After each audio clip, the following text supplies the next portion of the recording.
Presenting The Complete Orson Welles and the Mercury Theater on the Air in The War of the Worlds by H.G. Wells. This is Orson Welles, speaking from London. as the third man. Stand by. We'll be on the air in 15 seconds, Mr. Wells. Yes, I know. Stand by, everybody. Mercury Theater on the Air presents Orson Welles as Count Dracula in his own version of Bram Stoker's great novel, Who knows Dracula.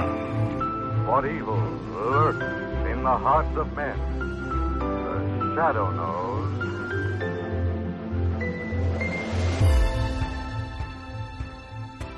Hello world, welcome to The Complete Orson Welles, brought to you by Dwayne Old Time Radio. This podcast will feature various classic radio programs ranging mostly from 1936 to 1952 that Orson either produced and directed, was featured on, or starred as a guest. If you enjoy my podcast, you can subscribe to receive notifications of new posts. Subscribing is free and only takes a moment. New episodes are posted weekly. If inclined, please leave a rating and or review on your preferred podcast service. Thank you for your support. Hope you enjoyed the genius of Mr. Welles.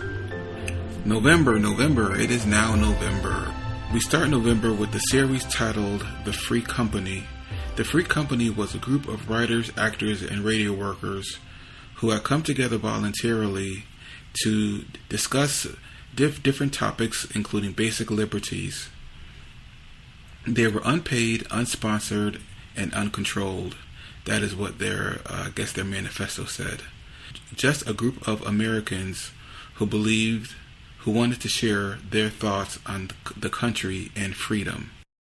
This episode is titled His Honor the Mayor, and it aired April 5th, 1941. The Columbia Broadcasting System presents The Free Company.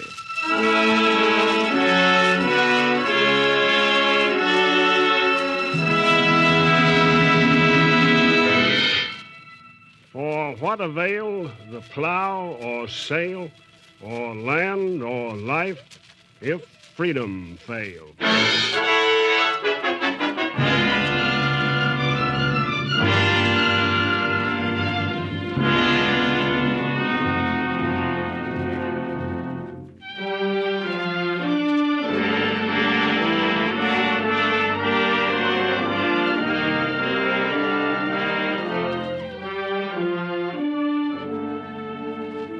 This is James Boyd, chairman of the Free Company, speaking from New York. Today, the Free Company presents Orson Welles in his own play, His Honor the Mayor. The Free Company is a group of writers, actors, and radio workers who've come together voluntarily to present a series of plays about our basic liberties. We're unpaid, unsponsored, and uncontrolled. Just a group of Americans saying what we believe about this country and about freedom, trying to say it by means of plays, just as the Bible parables or the anecdotes that Lincoln used to tell illustrate other truths by means of stories. Some of our plays deal with the whole subject of freedom, others with the different basic civil rights on which that freedom rests. Today, the theme is an ancient and fundamental democratic right, which will become clear to you as you listen to the play. This week's author is Orson Welles, and the cast is recruited from his own Mercury Theater. Most appear prominently in Mr. Welles' forthcoming motion picture, Citizen Kane, and are now to be seen on Broadway in the Mercury's new success, Native Son. We present His Honor the Mayor. This story happened in a small town near the Mexican border. We'll call it Benton, because I never heard of any town by that name. Our hero, who's the mayor of the town, we'll call Nags. Bill Nags, because I don't know anybody called Bill Nags. Right here, I want to say that this broadcast isn't intended to be uplifting or inspirational. It hasn't any moral at the end of it or any message. You can draw your own conclusions, and I hope you do. I'd like to know what you think of Mayor Nags' problem, and if you think he solved it the right way. Maybe you'll say he didn't solve it at all. That's possible. Believe me, I'm not campaigning for Nag's re-election. He's a friend of mine, but I don't want to get mixed up in municipal politics, particularly in a town that's almost 2,000 miles away from my own. I'm just going to tell you what happened. Bill. Time to get up. I'm not going to tell you again. Let me sleep another half hour. No, sir. Just one little half hour more. I know why you don't want to get up today. Hear me, Bill? It's always the same. When you're in trouble and don't want to face it, you try to stay in bed. If I had troubles, I'd stay awake. When I finally do drop off, I'd like to take advantage of it. I don't know why you always assume that my motives are mean and petty and niggling. What does niggling mean? Picayune. What does that mean? Niggling. Niggling, picayune. Picayune, niggling. Don't sound like English. Are you awake now? The Nags are a good couple, and although neither of them believes it, each has a better opinion of the other than is usual in marriages as old as theirs. They have better reasons than most, maybe. Anyway, they think they have, which is the best reason of all. Mrs. Nags looks a little older than she ought to because her life hasn't been easy. But she wears the smartest clothes she can afford, which isn't true of most of the other ladies in town, and doesn't especially enhance her popularity. Her husband, the mayor, looks younger than his years and his job, not because he doesn't work as hard as anybody in the state. His features just never grew up with the rest of him, and he stands very straight. This morning I want flapjacks. Hey, Mary? Yes, Bill? I don't care how fat I get. Today I want flapjacks and maple syrup. Today you shall have them. Thanks. Take my word for it, when responsibilities get to be almost unendurable, a man on a diet takes to his sugars and starches as an addict retreats to his opium pipe or a drunkard to his bottle.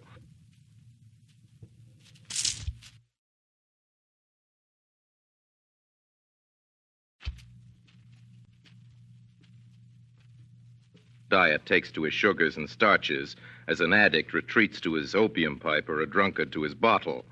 On this particular day, Mayor Nags ate 3 helpings of Mrs. Nags' flapjacks, 2 nut bars before a lunch, which included potatoes, among other forbidden fruits like bread and butter and custard pie.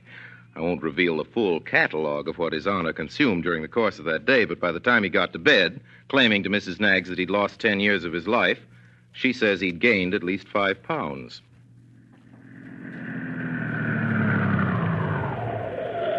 Morning, Bill. Hello, Jerry. What'll it be? Fill her up. Okay, Bill.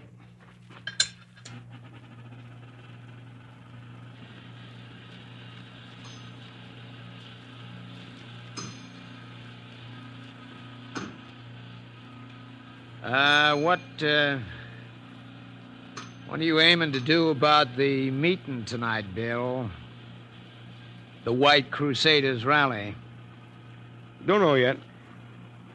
Hadn't you ought to make up your mind, Bill? Reckon so. What you think about it, Jerry? Well, there's conditions in this town's got to be changed. You know that, Bill. Reckon so. Which conditions? These here Reds. You mean communists? Yeah. We only got one communist in town, Jerry. Joe Enochen. He can't hurt anybody. He's 87 years old. Besides, there's nothing illegal about being a communist. That's what you say, Bill. That's what I say. There's no law in this country against having opinions. What about them labor organizers that come into town? They're Reds, ain't they? I don't think so. They're just trying to get the hands over at the factory to form a union. Yeah. Unions. Well, if the hands get paid more for their work, they're going to spend more. Maybe buy some new tires for their cars from you. Maybe buy some new cars. Would you object to that? Unions is what's wrecking this country. Check my oil. Holding up the fence. Heap of money in them big defense orders. Don't you guess part of it belongs to labor? Your oil's all right. What you mad at, Jerry? Bet you don't know. Hey, Jerry. Yeah? You going to that meeting tonight? Sure am. I'll see you there.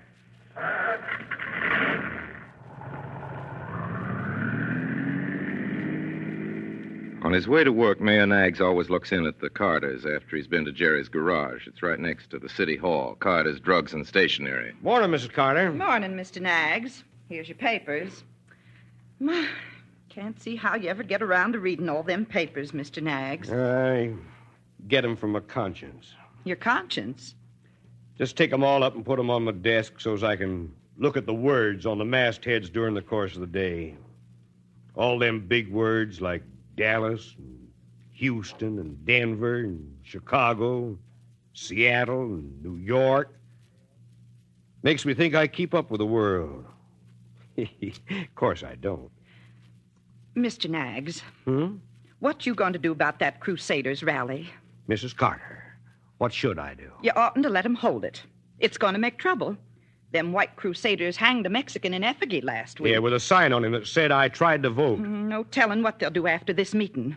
They may get after some real live Mexicans. You can't tell, Mr. Naggs. You know what the boys is like when they get excited. Yes, I know. Of course, everybody agrees we mustn't let them Mexicans get the vote, but still... Why not? Why not what? Why shouldn't the Mexicans vote, same as we do?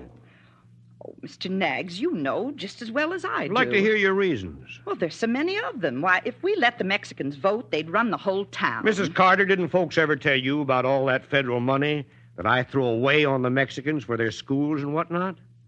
Naturally, I want the poll tax abolished so they'll vote for me. Mr. Naggs, you're joking. Haven't you heard that if the Mexicans could afford to vote, they'd make me a dictator? You'd be a wonderful president. I'd like to see you in the White House, Mr. Naggs. I really would. But not if we got to get rid of the poll tax to do it. Of course, I'm biased, Mrs. Carter. But haven't you ever heard this is a government of the people, by the people, and for the people? Sure thing, Mr. Naggs. American people. Why, them Mexicans don't even speak English. Now, we don't give them much reason to learn it. I got to go to work. What's that for, Mr. Naggs? Give me a candy bar. Nuts in it. Pearl Hylas is passionately in love with Mayor Naggs. She is his secretary. Good morning, Your Honor. Morning, Colonel Eggenhorn. Mr. Mayor. Well?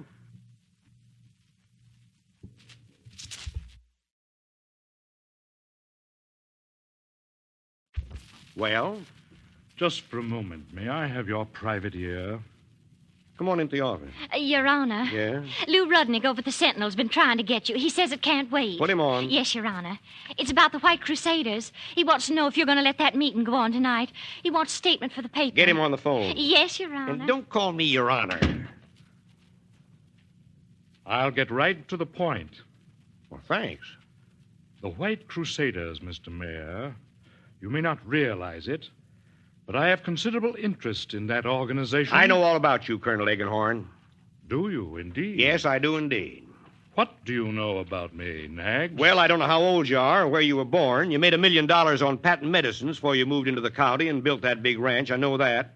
And from there on, I really know about you. You're supposed to be retired, and you keep pretty busy, Colonel. You bought up the old Dayton print shop, for instance. You turned out a lot of stuff from there. Bet you write most of it. I write it all, Mr. Mayor. Do you mind? Yes, I mind. I don't like that literature of yours going out all over the country with my town's postmark on it. Your town? I'm a citizen. Benton's my town. I work hard for it. I don't like it to be a return address for all that anti-Semitic garbage. That's a loose term, Mr. Mayor. What's a loose term? Garbage? Yeah, I agree with you. No, anti-Semitic. The International Jew. Mr. Rudnick on the phone, Your Honor. Lou? Yeah? Yes, Lou. I know what it means. Fascism is just one word for it, a loose term. No, nothing. Lou, you can print it in your paper that I can't stop it. I said I can't stop it. I know about refusing, revoking licenses. Just say I can't stop the meeting. Lou. Hung up on you, didn't he? Hung right up. Yeah. Glad to see you're taking that stand, Mr. Mayor. I don't forget any favors. Don't thank me. I'll do more than thank you. By the way, here's a copy of the White Crusader, a little monthly publication of ours. Read it, Mr. Mayor. Keep an open mind. I think you're big enough to admit your mistakes. As for the crusade itself, our ranks are always open to men of your mettle. And color? Naturally. How about my religion? You're a Christian? Maybe you forgot, Colonel. I'm a Catholic. I had forgotten. Well, Mr. Naggs, we always manage to make exceptions. Well, that's very nice of you, Colonel. But as far as I'm concerned, you... For broadcasting purposes, I have to censor the rest of Mr. Naggs' remarks.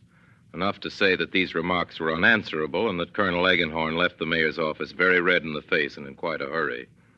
The mayor spent the rest of the morning receiving committees and talking on the telephone. The subject was always the White Crusaders' rally. The first committee came from Benton College and was headed by Naggs' old friend Noble Cornflower, the president.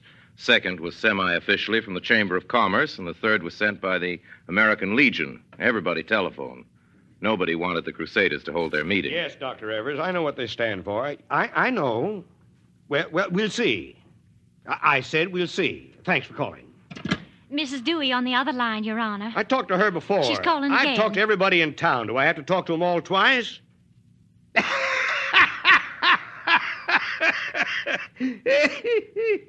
What's funny, Your Honor? I was thinking that can't be a very big meeting tonight. Everybody's objected to it.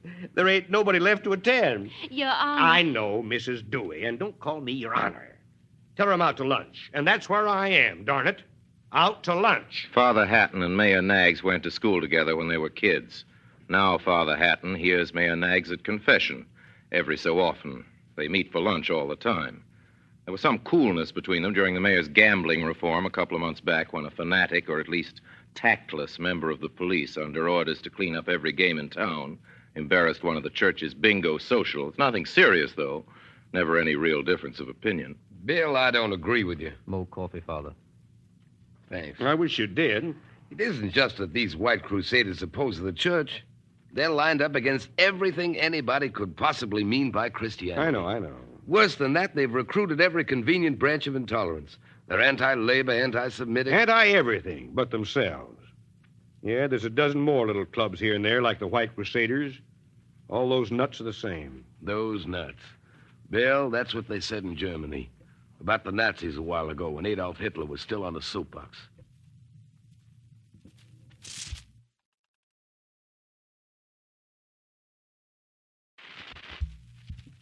About the Nazis a while ago when Adolf Hitler was still on the soapbox. Those nuts. Nobody thought those nuts could do any harm. Germany was a young democracy. Don't forget it. Her republic was only a few years old and lacked experience. We're the oldest democracy on the planet. We know our way around. Gosh, I got too much faith in America to think Colonel Eggenhorn or any reasonable facsimile could march in and start giving us orders. Look at the way our folks are rising up against this White Crusade business right here in town. Listen, Bill. Folks just won't stand for it. They won't if they can help it. People are decent and good at heart. They won't listen to lies unless you make them. I'm not making them. Excuse me for shouting. Losing respect for cloth, Father. Forget my cloth. Well, darn it all, I'm not making anybody listen to lies. I'm just upholding the Bill of Rights. Why do you think they're having this meeting? What? You heard me. Yes, I heard you. Let me tell you what you know. Benton has a factory that makes auto parts and ships them up north. Who owns the factory? Nobody in Benton. Who works in it? Everybody in Benton that'll take the wages. That's the whole point. Now, I don't care about unions, Bill. They're not my concern. But last week, a couple of organizers were beaten up in my parish. One of them takes communion in my church. I don't want that to happen again. And it's going to happen just as long as the White Crusaders get their way. I warned you I was going to tell you what you know. Well, here's something maybe you don't know. I've heard that some of my parishioners and a whole lot of our citizens are planning to visit that little meeting tonight. What? That is, if you allow it to be held. What? Don't keep saying what. You hear me perfectly well. How do you know? Sometimes a priest knows more about the world than you might think. Yeah, sometimes he knows more about a town than the mayor himself. Well? Well? I don't want you to have to call out deputies, Bill, or ask the governor for help. What I'd really hate would be for you to have to stop the right people from doing the wrong thing. Do you understand me? I understand you. Waiter? Yes, Mr. Mayor. Get me another piece of pie. Mayor Naggs is just about as stubborn as they come. You may have guessed that Father Hatton didn't convince him, but he worried him sorely because Mayor Naggs could see that everything the priest told him was true. Sure it's true. So's the Bill of Rights. What's that, Your Honor? The Bill of Rights. I didn't understand you. You know what the Bill of Rights is, Pearl. Answer the telephone. No, I don't, Your Honor. Go to the public library and look it up. All righty. Shall I make a transcript and bring it back to you? Memorize it. Learn it by heart. Then go to the corner of Main Street and Central and recite it. That's a scream. Go on. Go out and find me 10 citizens like you that never heard of the Bill of Rights. Bring them back here, and I'll recite it. You mean I get the afternoon off, If you get out of here quick enough. Gee, thanks. You better answer the telephone. Hello, and don't call me your aunt. No, not you, Mrs. Dewey. Just a second, please. Hello? Just a minute. Just a minute. 3 more calls came in from Mrs. Dewey before the afternoon was over, but now most of the calls weren't complaints. Most of them were threats. Some political, some social, a lot of them the kind of threats Father Hatton was afraid of. These were all anonymous. By supper time, Bill Naggs had listened to enough of them to know that things were serious. For the sake of the record, I must tell you that Pearl went to the public library after treating herself to a malted at Carter's and looked up the Bill of Rights. She didn't learn it, of course, but she read it all through, including the place where it says, Congress shall make no law respecting an establishment of religion or prohibiting the free exercise thereof or abridging the freedom of speech or of the press or the right of the people peaceably to assemble and to petition the government for a redress of grievance.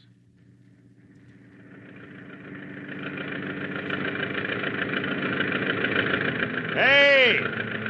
Joe Enoch. What do you want? Want your advice. You won't take it. Maybe I will. You never agree with anybody, Joe, and this time I don't either. What about the White Crusader? Don't let them congregate. Goodbye. Hey! Joe Enochen. What is it now? You know, I thought you were the one man in town might agree with me. Well, I don't agree with you. Joe, I can't start interfering with the people's right to assemble. They ain't people. They're fascists. Everybody else wants you to interfere, don't they? Yes, they do. Well, there's the people for you.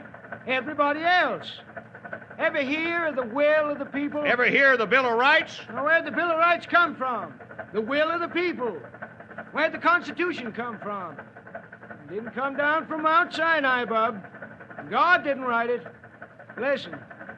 This country with its institutions belongs to the people who inhabit it.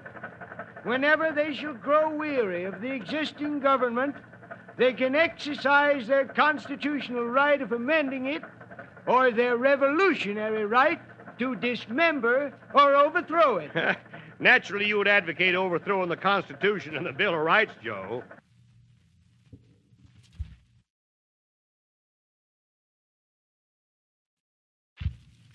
Naturally, you would advocate overthrowing the Constitution and the Bill of Rights, Joe. You're the town communist. Now, I didn't say that. Abe Lincoln said it. And I don't advocate overthrowing it any more than he did. I just believe in the will of the people. So did he. So should you. Don't set yourself up against the will of the people, Naggs. You're their servant. They pay you to serve.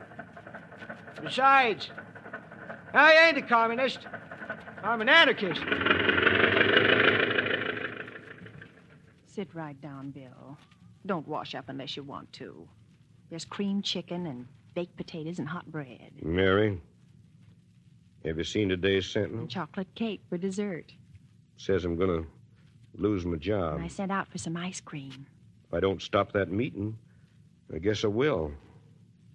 What do you want me to say, Bill? If I don't keep my job, I'll never grow up to be Abraham Lincoln like you want me to be. What do you want me to say? I want you to tell me what to do. You never asked me that before. Well? You'll never grow up to be Abraham Lincoln like I want you to be if you do something just to keep your job. I'm never going to be Abraham Lincoln, honey. But I promise you it won't be because of that. The White Crusaders' rally was scheduled for 9 o'clock at Nicky's dance hall. Mary and Bill Naggs arrived at 8:30.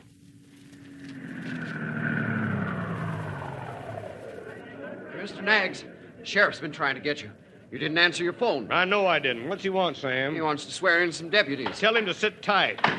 Where are you going? To the meeting. In there? My own meeting. Right now, I'm going to greet my friend. Oh, the Crusaders? No, the ones that ain't. Ones that aren't, I should say. Sam, you stay with the car here and watch out for Mrs. Nagg. As I told you, this story hasn't any moral or any message of mine tied to it. It's about morals and messages, though, and I was serious when I said I hoped you'd draw your own conclusions. I don't insist that Mayor Naggs did the right thing. I do believe the subject is worth conversation, and I'd like to hear your opinion of how he solved his problem. Also, I admitted earlier that he mightn't have solved it at all.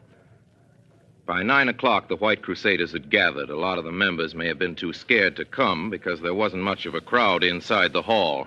The crowd was outside. Get away from that door, Naggs! If you don't break up that meeting, Naggs, we will! Let us at them, dirty... Half the town was there at least. Central Street, which runs past the dance hall, was jammed so you couldn't move. Go on, Naggs, get away! Why? We're going in. You belong to the White Crusaders, Charlie? There's nothing to see in there. Just a couple of dozen anonymous citizens in fancy dress.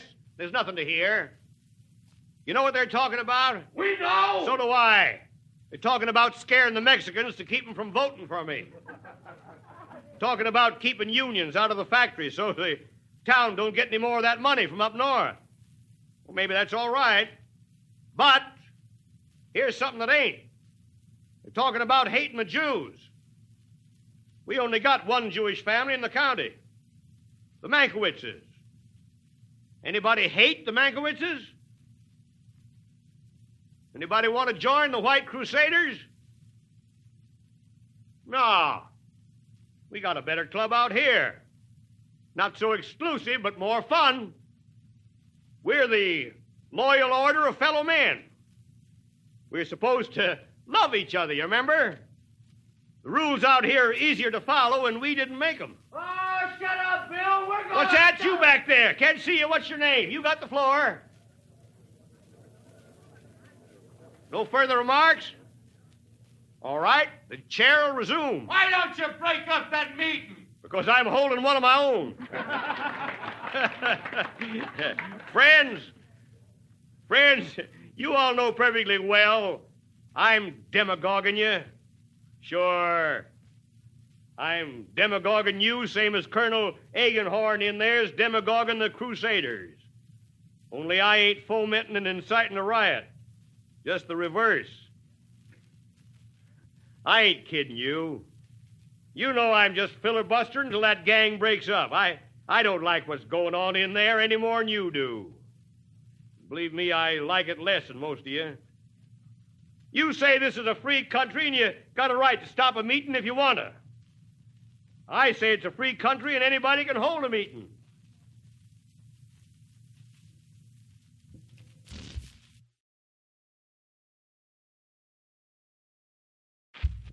You say, who's the mayor to stand up against the whole town?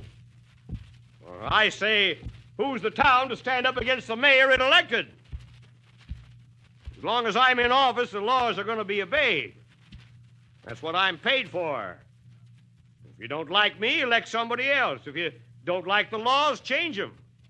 But don't start forbidding anybody the right to assemble. Democracy's a rare, precious thing. And once you start that, you finish democracy. Democracy guarantees freedom of assembly unconditionally to the worst lice that want it. If they don't get it, they'll go underground so as we can't see them. Let them thumb their noses at the stars and stripes, just as long as they don't touch it. Let them jeer at everything we're willing to die for. That's anybody's right, the right to jeer. The right to be what's called nowadays un-American. Like this White Crusaders rally, that's un-American, all right? But listen, if we break up that meeting, we're un-American. For keeps. A lot of you work in the factory and you want a union. How would you like it if I didn't let you hold a strike meeting? All of you have read the history books. You know what the right to assemble and worship God meant to most of those folks that first came here, the ones that couldn't pray the way they wanted to in the old country. Are you convinced? Maybe so, maybe no. Anyway, you're not going to break the law, are you? All right. Neither's the White Crusaders. Let them raise a hand against a living soul, and by glory, I promise you, the law's got them. Hello, Colonel Egenhorn. Well, folks, the rally's over. You and your dirty shirts going home, Colonel? I demand a police escort. I don't guess you'll need it, Colonel. Well, I think I do. Well, I'm going to take a chance on it. Good night, Colonel. Folks, the Colonel and his boys are asking for trouble. Let's not give it to them. The crowd gave way and let the Crusaders go home. They went meekly. There wasn't an illegal move. Thanks, everybody. And if you don't like what I've done, please wait till Election Day. Meeting's adjourned.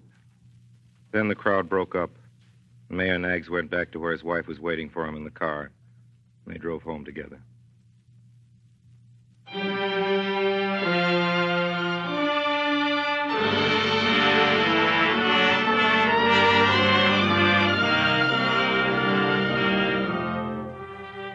Like His Honor the Mayor, then, let us stand fast by the right of lawful assembly. Let us say with that great fighter for freedom, Voltaire, I disapprove of what you say, but I will defend to the death your right to say it. Thus, one of our ancient, hard-won liberties will be made secure, and we, differing though we may at times among ourselves, will stand together on a principle to make sure that government of the people, by the people, for the people, shall not perish from the earth. This is Orson Welles. I just want to tell you who was in today's cast. Of course, they're Mercury people. Mayor Naggs was played wonderfully, I think, by Ray Collins. Mrs. Naggs was Agnes Moorehead. Paul Stewart played Father Hatton. Erskine Sanford was Colonel Egenhorn, and Everett Sloane was Jerry, and also Joe Enochen. All these ladies and gentlemen of the Mercury are featured in Citizen Kane and Native Son. The rest of the cast are equally distinguished and also ladies and gentlemen of the Mercury, and they remain, as does your producer, as always, obediently yours. Copies of today's play, His Honor the Mayor, by Orson Welles, can be obtained by sending 10 cents to cover the cost of printing and mailing to the Free Company, Columbia Broadcasting System, New York. Next week, the Free Company presents an original play by Maxwell Anderson, leading American playwright, starring Paul Muni. This is the Columbia Broadcasting System.